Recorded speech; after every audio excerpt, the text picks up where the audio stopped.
Your Excellency, I would now like to request you, Your Excellencies, to perform a formal ceremony that marks the official transfer of chairmanship of Rome mechanism from Republic of Burundi to Republic of Uganda.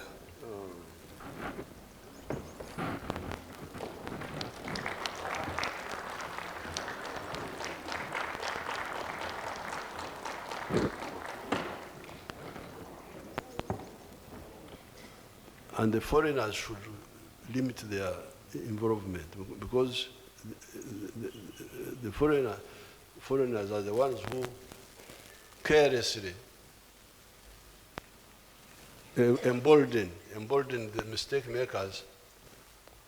Then the mistake makers think that we don't care about these internal groups, we don't care about the region. What is important is the without a ceasefire and without withdrawal of foreign troops violating the territorial integrity, statements will remain lip service. Humanitarian access has to be ensured without any delay or conditions.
Your Excellency, I would now like to request you, Your Excellencies, to perform a formal ceremony that marks the official transfer of chairmanship of Rome mechanism from Republic of Burundi to Republic of Uganda.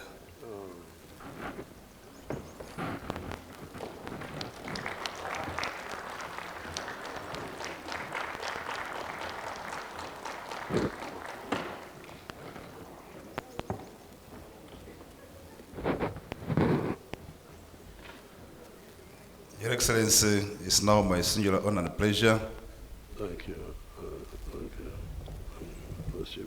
to invite you in your capacity as incoming chair of the Rome Mechanism of Peace, Security and Cooperation Framework of the DRC and the region to to deliver your remarks, Your Excellency. His Excellency Ndayishimiye, President of the Republic of Burundi, the Special Envoy of the Secretary General,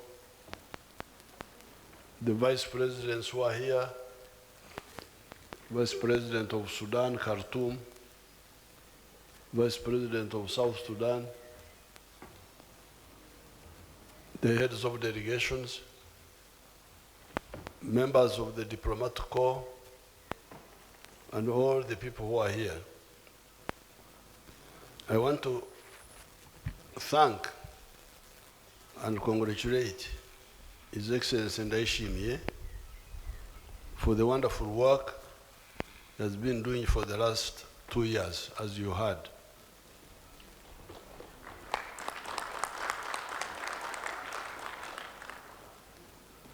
You heard his exhaustive speech talking about this problem of Congo, but in many ways, that problem of Congo has been similar to other problems in Africa since independence. We had a long discussion inside among ourselves, and I was telling Their Excellencies that I have been watching the situation in Africa as a close observer and also a participant for the last 65 years. When this problem of Congo started, we were watching. It was live on TV. They had elections in 1960, and there were two camps. One camp was of parties which were sectarian, based on ethnicity. The Bakongo, Chombe of Katanga, and so on. Lumumba had a party called MNC, which was a party of unity. You could call it a patriotic party. He won the election, but he was killed.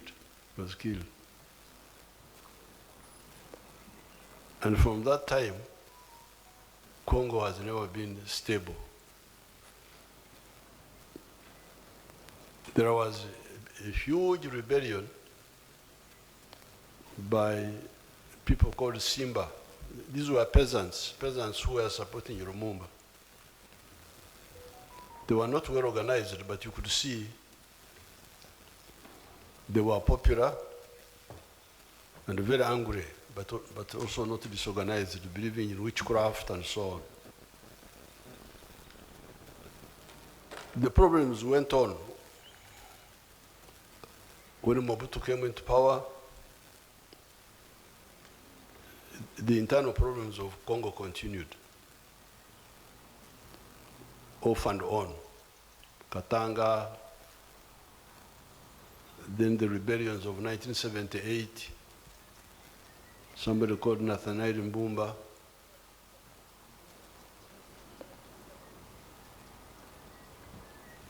Now, the problems were, you could see, we who were watching, you could see that the problems were really two.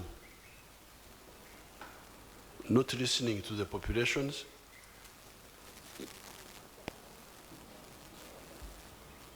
of Congo. The government which was there was not listening to those people. But also depending on external support, military support.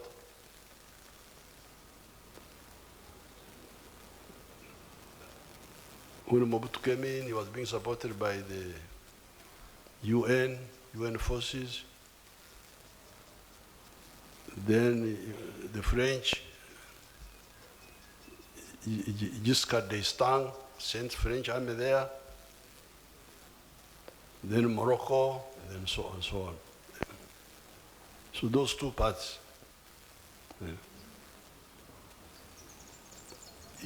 Not listening to the local people, but depending on external support. As long as I have external support, I don't care about the internal. That was, of course, was not only in Congo, even here, that was the problem. In Uganda, that's why Uganda had become a failed state. And in Sudan, that was the problem. Khartoum was not. So it was a big problem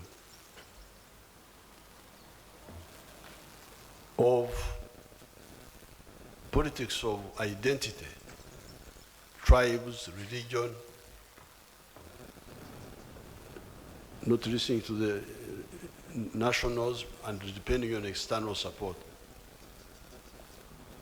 Now, His Excellency referred to it, the new dimension, and also not caring about the neighbors. Mobutu never cared about the internal people of Congo, nor did he care about us. He didn't care. And he was supporting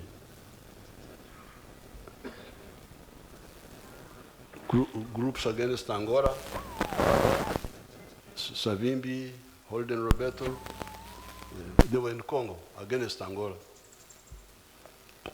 against our people. Because at that time, we had an anti-colonial effort.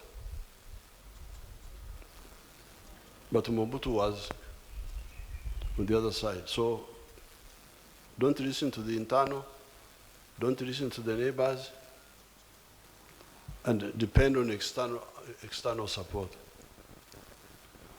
Now the collapse of Mobutu came. Meanwhile, in Rwanda, Burundi, there was now another problem. The problem of ethnicity, which had come up towards the independence of Burundi and Rwanda. The conflict, the artificial conflict between Hutu Tutsi, which had resulted in the massacre of the Tutsis in Rwanda in 1959.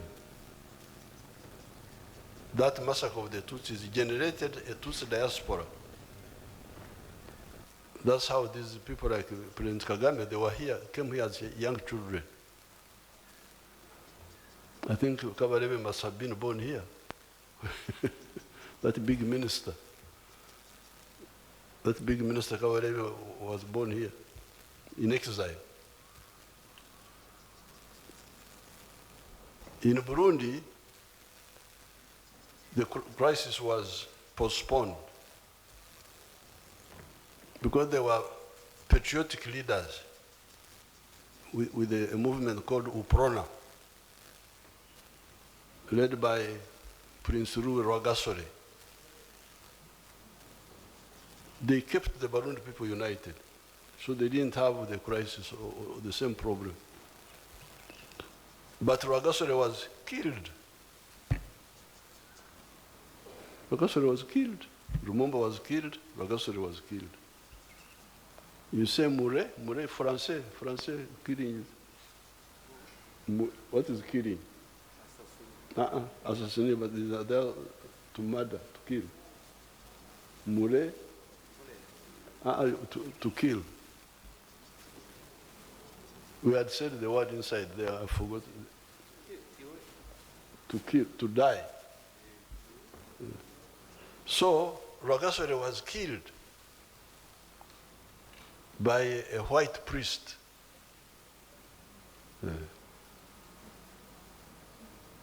His deputy, Rwagasore was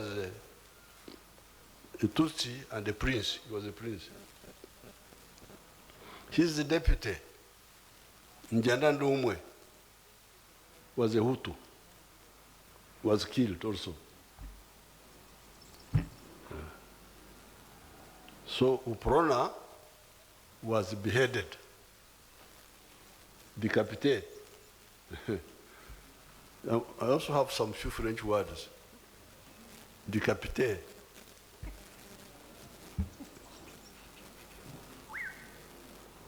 So now some other people who were confused, Michombero, came in 1965, 66. 66, Michombero. What you people, you call history, I call current affairs, because all these were, I was watching. So Michombero came in now, he said now, for the Tutsis to survive in Burundi, they must kill the Hutus and they must monopolize power forever for their security. So that's how now the problem of Burundi now also became more or less like Rwanda, especially in 1972. That's what the worst. Now, the Tutsi diaspora from Rwanda who ran away went to Uganda, Congo, Tanzania, there were very many there, organized. And we tried to negotiate with Habyarimana. Habyarimana, please let these people go back to their country. Habyarimana said, no, there is no space for them. Rwanda is too squeezed. So these fellows, impatient, they organized. His Excellency referred to it here. They attacked Rwanda. We tried to negotiate to have a peace. But now, Mobutu intervenes now in Rwanda now to support Habyarimana, to support the Hutu extremists. That's how now the problem of, His Excellency referred to it, that's how the problem of Congo now, which had its own internal problems, is now linked with the problem of Rwanda. Mobutu's army was defeated in Rwanda, and together with Habyarimana, as His Excellency said, the army of Habyarimana was destroyed.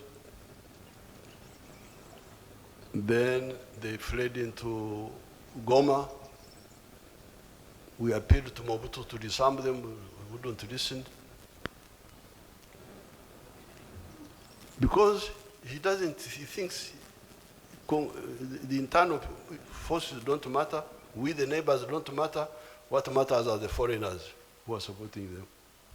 This really, you better focus on that. Because otherwise, why was Mobutu not listening? We were here, we could have helped him.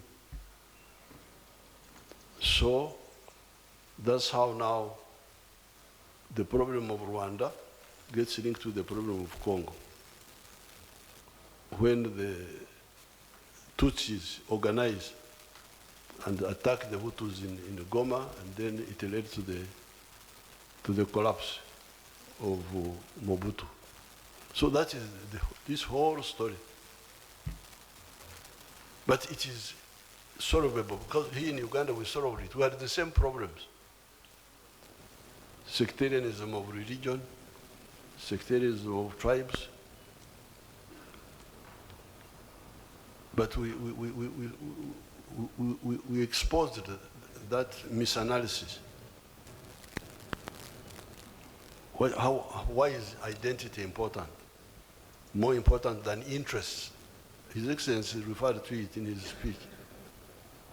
Why don't you look at trade and exchange of goods and services and building the economies for the whole area instead of tribes, religion? So we had a long discussion when we were inside there. I want to congratulate again His Excellency for the good work he has done. You had the elaborate report he gave. we are now going to, we know what the problem is. This can be solved. All of them, we sit here, we can solve them. Because this is, we are ancient people of this area. We are not new arrivals. There's nothing we don't know about all these countries: Rwanda, Burundi, Eastern Congo, Tanzania, Kenya. These are our people. So therefore, let's really solve this problem. It is easy. In my opinion, these problems are easy to solve. They are not difficult. What is difficult is three mistakes: philosophy, ideology, strategy. Once you make those mistakes on those three, then that's how a small problem becomes a big problem. So I thank everybody for coming, responding to our invitation, and I thank His Excellency and Ndayishimiye for shepherding this work in the last 2 years. So let's see what we are going to do in this phase, because we know what the problem is, and it can be solved. But we must have the political will, and the foreigners should limit their involvement, because the foreigners are the ones who carelessly embolden the mistake makers. Then the mistake makers think that we don't care about these internal groups, we don't care about the region. What is important is the external support. This is the problem I have seen here. But Africans don't die. They are very strong. They don't die easily. Other people who are colonized, they perished. If you go to America, where the indigenous Indians, they are not there. There are very few. South America, the same. But here, we didn't die, we survived. Our genes, and our culture, because we had a culture of having cows and goats and chicken, and staying with us in our houses. So they were immunizing us. Our cows were immunizing us against the sicknesses. So when the Europeans came, we couldn't die.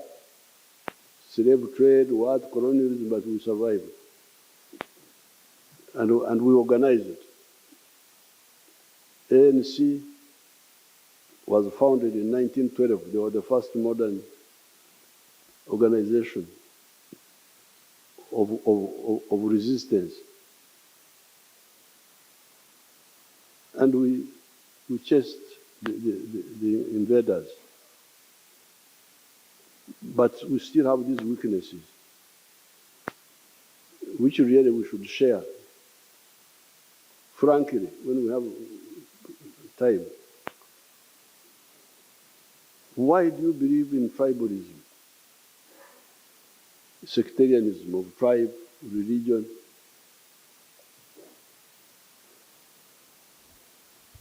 How will you create prosperity for your people? If you look at the Americas, South America is very rich in terms of natural resources. They have got, I think they are even richer than the United States. They have big rivers there, the Amazon. They have big forests, minerals, agriculture. They have everything in South America, Latin America. But USA is more prosperous than South America. Why? If it is natural resources, South America should be more prosperous than the USA. But the difference, in my opinion, is the way the Americans organize themselves to form a big market. They united those colonies of the British, 13 of them initially, then they kept adding. Now they have got 50 states.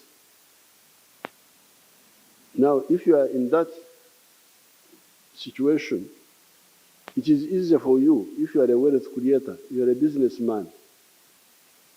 In New York, you produce something and it is sold all the way to California. It is much easier for you to succeed as a businessman. So therefore, really all these conflicts, when we meet, we talk about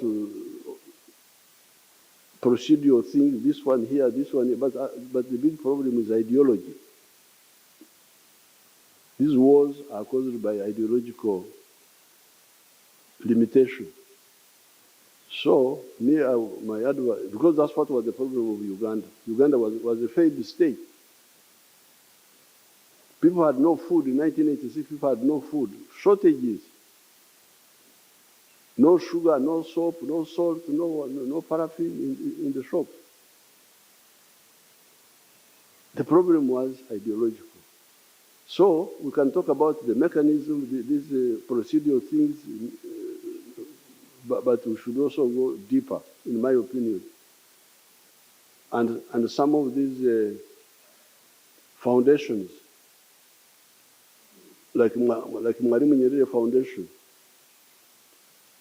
could be linked up with the secretariat of the ICAGR to do some analysis. It's not just diplomacy, it is really ideology. So I'm very glad that you came, and we have had this meeting, and I can firmly tell you that it is easy to solve this problem. Okay. Like for instance, if the government of Congo and Rwanda could, the way we had started with this East African community, if they had stayed with us, together we would have solved this problem. But the East African effort was set aside.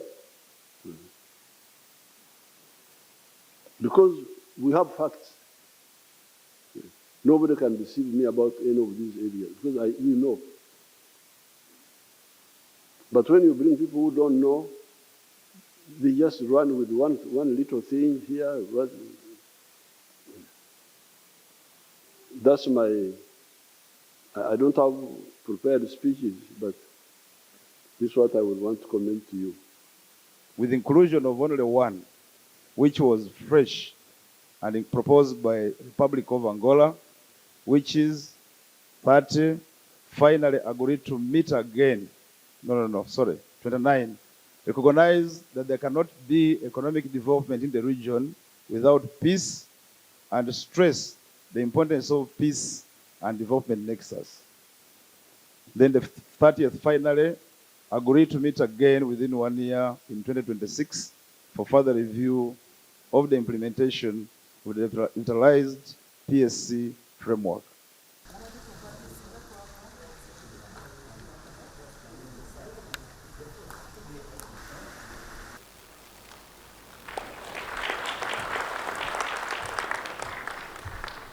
Thank you very much, Your Excellency, for your opening remarks.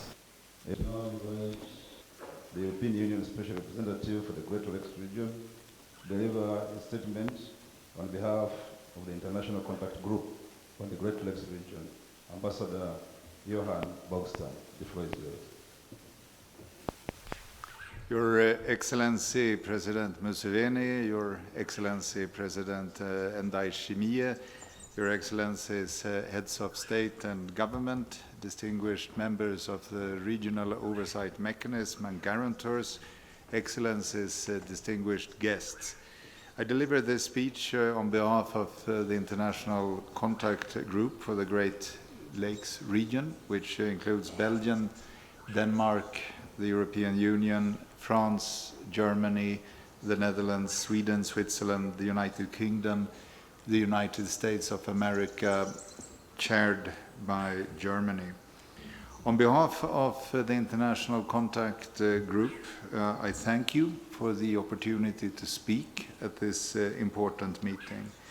This meeting takes place at a crucial time for the peoples of the Great Lakes region, notably in the Eastern Democratic Republic of the Congo, not least given the disastrous humanitarian situation in many places in North and South Kivu and in Ituri, the consequences that I have witnessed during my recent missions to the region.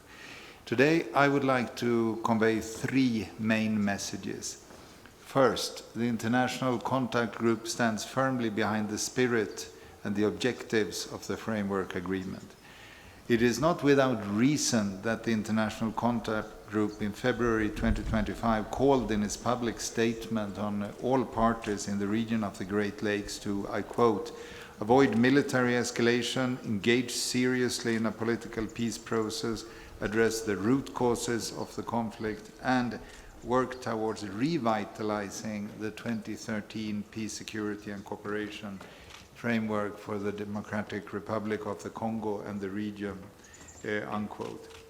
A comprehensive political agreement implemented by all parties is the only way to achieve a sustainable solution.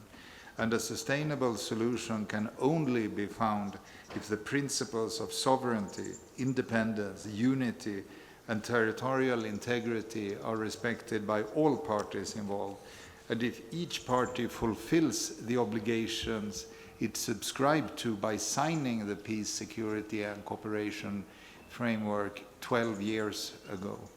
Therefore, and this is my second point, the International Contact Group fully supports the current political processes aiming at a sustainable solution in Eastern DRC and the Great Lakes region on the basis of the relevant African Union and United Nations Security Council resolutions, including Security Council Resolution 2773. We commend the tremendous engagement by the President of Angola, João Lourenço, and former President Uhuru Kenyatta, and the groundwork that they laid with the Luanda and Nairobi processes, which will now be continued under the leadership of President Faure Gnassingbé of Togo, mandated by the African Union, together with 5 distinguished facilitators. We also commend that the guiding principles of United Nations Security Council Resolution 1325 on women, peace and security has been honored in the composition of the group of facilitators. This is especially relevant in a context where acts of sexual violence are used as weapons of war, as was already mentioned in the Peace and Security and Cooperation Framework 12 years ago. We welcome the important facilitating role of the State of Qatar and the breakthrough and the momentum achieved by the mediation of the United States, which led to the signing of the Declaration of Principles in Washington, D.C.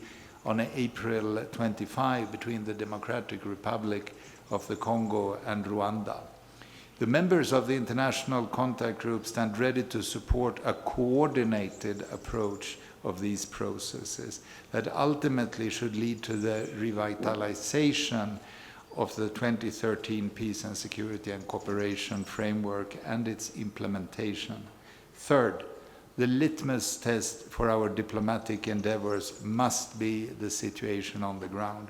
Without a ceasefire and without withdrawal of foreign troops violating the territorial integrity, statements will remain lip service. Humanitarian access has to be ensured without any delay or conditions.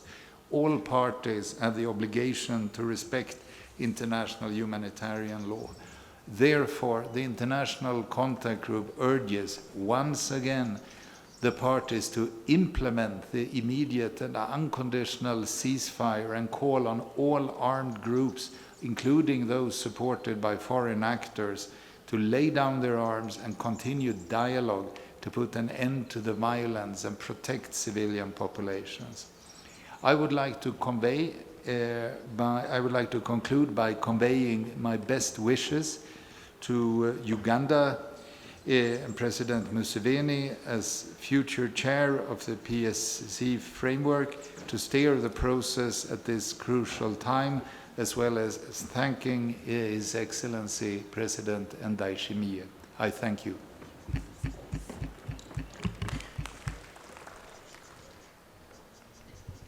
Thank you very much, Ambassador, for those remarks. Excellencies, ladies and gentlemen, 12 years have passed after the signature of the framework agreement undertaken the 24th of February 2013 in Addis Ababa. This agreement has the main objective of putting an end to armed conflict in the east of the DRC and resolve the causes of violence and war, repetitive wars in the region.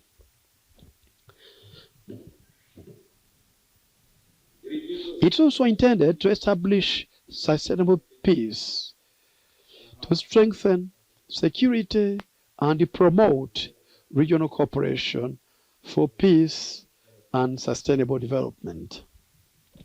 Since the signature, its signature in 2013, and particularly since the last summit of the mechanism of its implementation held in Bujumbura in 2023, we have gone through a lot of problems. In fact, war became more devastating than before. The beginning of this year, 2025, was marked by a grave situation with the resurgency of war started by M23, supported by Rwanda. The conquering and occupation of Congolese territories in the east, and the occupation of the airport of Goma and Bukavu, as well as blockade and destruction of infrastructure, caused disastrous consequences. Massacres, mass violations of human rights, refugees, displaced people, impoverishment of populations, and jeopardizing economic activities, lootings, etc. A situation which is changing from bad to worse for as long as the war continues. Regional and international efforts in support to the Congolese government for the establishment of peace have not given any satisfactory results, The East African community, which had marked some steps in looking for a Pacific solution, found problems with the lack of will of M23 and was not unable to finish its work. I myself also, as president of the summit of the head of state for the Committee of East Africa, I met so many times people responsible for M23 in Bujumbura to look together for a solution to put an end to the conflict. But when we are starting on a peace process, the war continued all the time, and the regional force was obliged to leave the place, living in a place, Uganda and Burundi, which are acting side by side with the government of the DRC. Your Excellency, with your permission, I now would like to invite the Executive Director of ICGLR to deliver his remarks as a representative of one of the grantor institutions, Ambassador Joao Kaholo.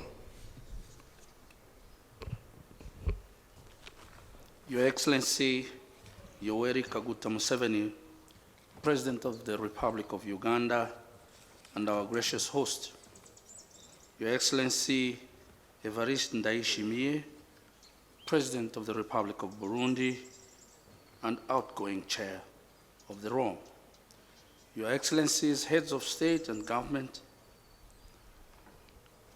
Your Excellencies, Honorable Ministers of Foreign Affairs, and all other ministers of signatory states here present. Your Excellency, the UN Special Envoy to the Great Lakes, Your Excellency, the High Authority of the African Union Commission to the Great Lakes, representatives of guarantor institutions, members of the Diplomatic Corps, distinguished delegates, ladies and gentlemen.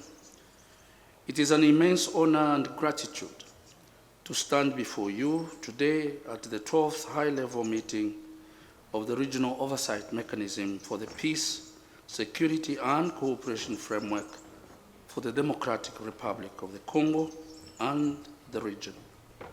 We gather here in Entebbe, Uganda, united by our commitment to our region's peace, security, and prosperity.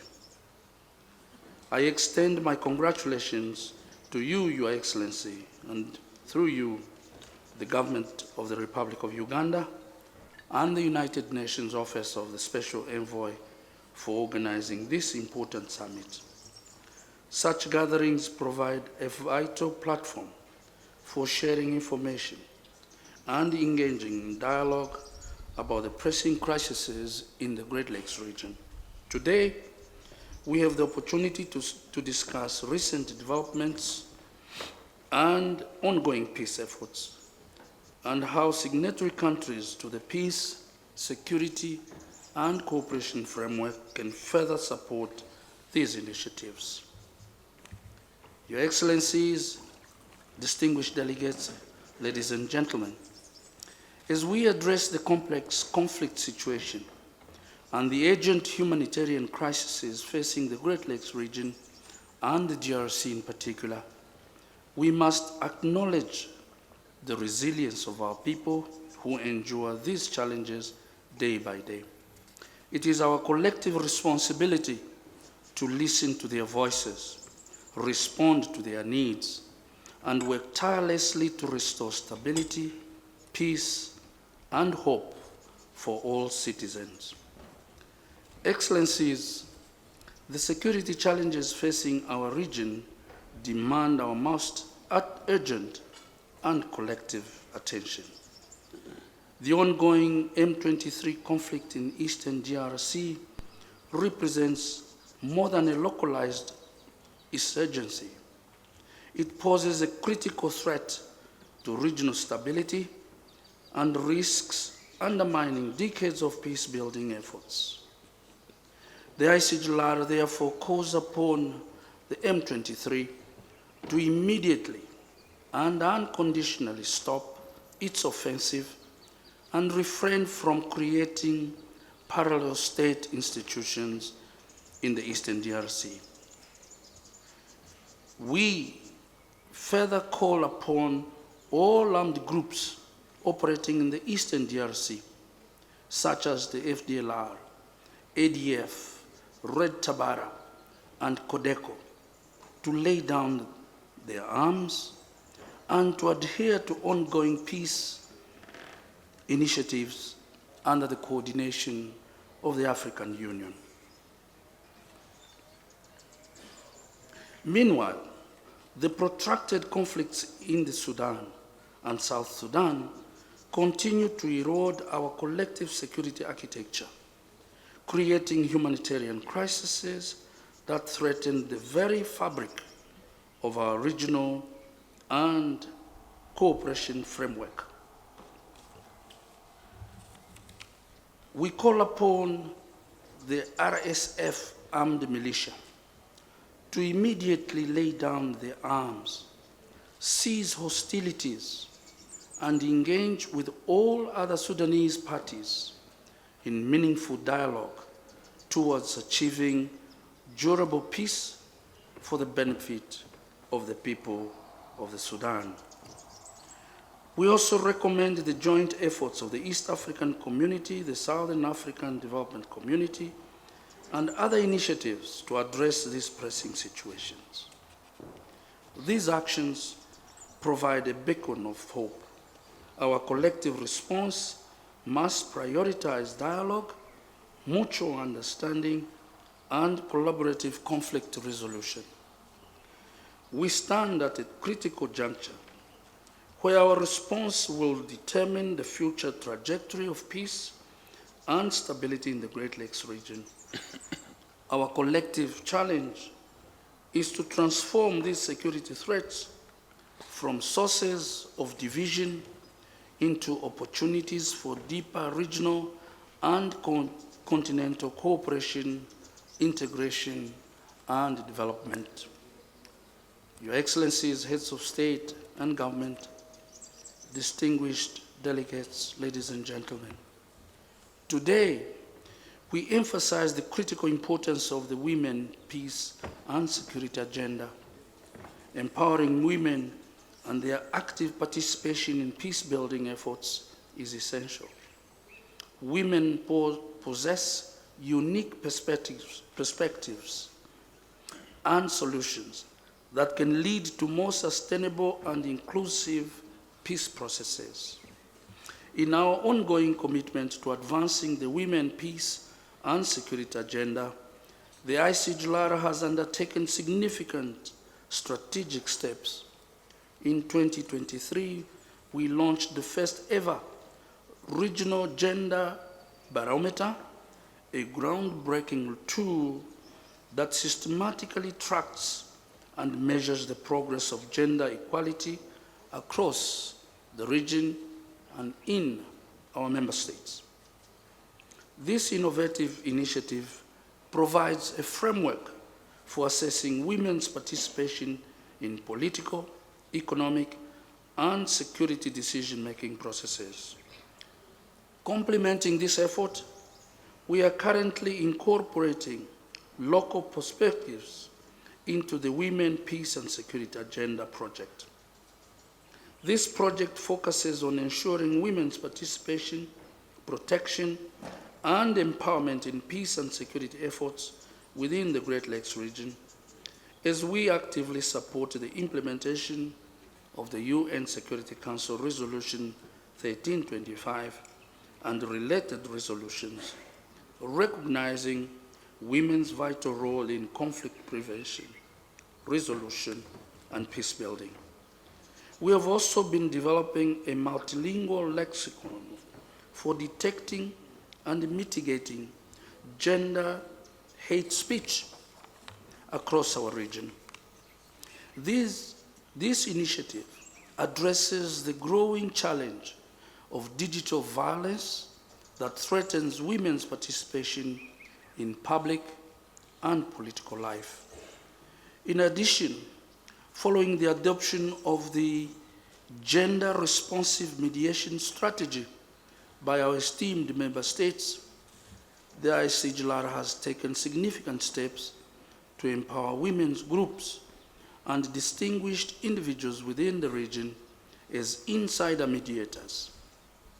Our approach prioritizes enhancing mediation capacities and actively involving local stakeholders, including religious and community leaders, in our mediation initiatives. These initiatives underscore our unwavering commitment to addressing the persistent challenges faced by women in our region. While we have made progress, significant barriers remain in participation, prevention, protection, and recovery. Sexual violence continues to be used as a weapon of conflict, and women remain underrepresented in key decision-making roles. ICGLR continues to play a crucial role in addressing the illegal exploitation of natural resources, particularly minerals, within the Great Lakes region. It achieves this by facilitating regional initiatives, such as the Regional Initiative on the Fight Against the Illegal Exploitation of Natural Resources, which was approved by Your Excellencies, heads of state and government in Lusaka 2010. It focuses on certifying trade in conflict-free minerals and promoting responsible supply chains. We encourage member states to adopt measures that hold legal entities accountable for participating in illegal mineral exploitation. As a region, we need to extend accountability beyond individual perspectives.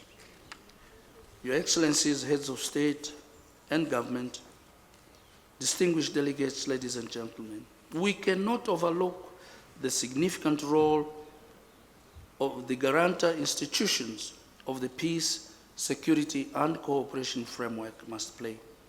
Together, we must strengthen these partnerships to tackle the root causes of conflict collaboratively and enhance our regional relations.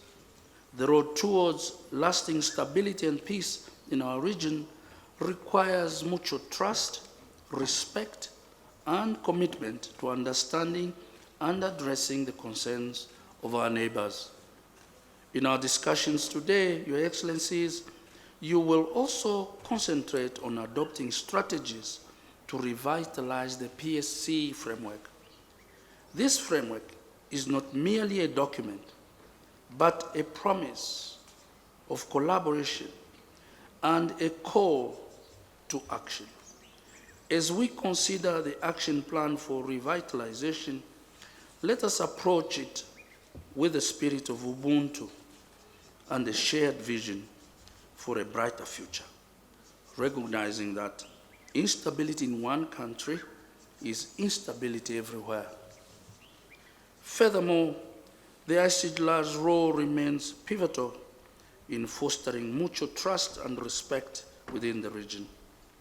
The ICGLR requires your unwavering support, Your Excellencies, as we collaborate to navigate the complexities of our regional landscape. Let us harness the ICGLR's potential to facilitate dialogue, create synergies, and implement effective strategies that will promote stability and development across the region. Much needs to be accomplished to achieve this, but foremost is the necessity of convening ICGLR statutory meetings, such as this one. Your Excellencies, heads of state and government, Your Excellencies, distinguished delegates, ladies and gentlemen, as you already know, embarking on discussions outlined in your agenda, and more importantly, on the path to peace, is never straightforward nor simple.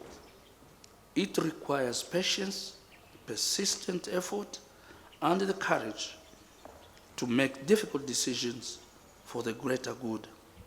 Collectively, we possess the strength to overcome the challenges we face as a region and to build a peaceful and prosperous future for our peoples. In closing, Your Excellencies, I urge all of us to reaffirm our commitment to peace and security in the Great Lakes region. Let us seize this opportunity to collaborate and, above all, to act, turning our commitments into tangible actions that will create real change for the people we serve.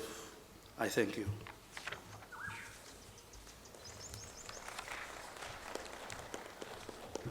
Thank you very much, Ambassador Joel.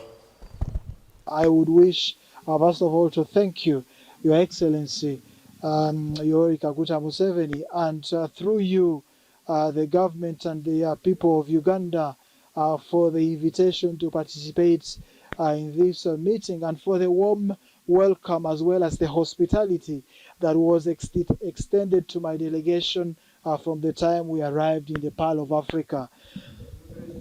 I would also wish to commend the efforts of the outgoing President Evariste Ndayishimiye, a champion of the African Union for youth, peace and security, from the 11th Rome meeting in Bujumbura in Burundi that was concentrated on the revitalization of the framework agreement for the DRC and the region. It is here where we need to commend and welcome the efforts of all those that have participated, and through these efforts we have been able to come up with a plan of action for the revitalization of the framework agreement after the decision of the Peace and Security Council of the African Union in Addis Ababa in 2023, 10 years after the signing of this framework agreement in 2013. I would like to call upon collective commitment so that we may obtain immediate ceasefire between the parties at war, so that we may be able to deliver humanitarian relief to the people living in that area, and that will give chance to negotiations towards peace. I would like to call up for following the disposals of provisions of the resolution 2773 of 2025 of the Security Council, which should constitute our guidelines in order to get out of this crisis. I would like to take this occasion to commend the continued mobilization of multilateral organizations in Africa, illustrated by the nomination of President Faure Gnassingbe of Togo as mediator of the African Union for the crisis between the DRC and Rwanda, as well as the joint initiative of the East African Community and SADC, which appointed a college of facilitators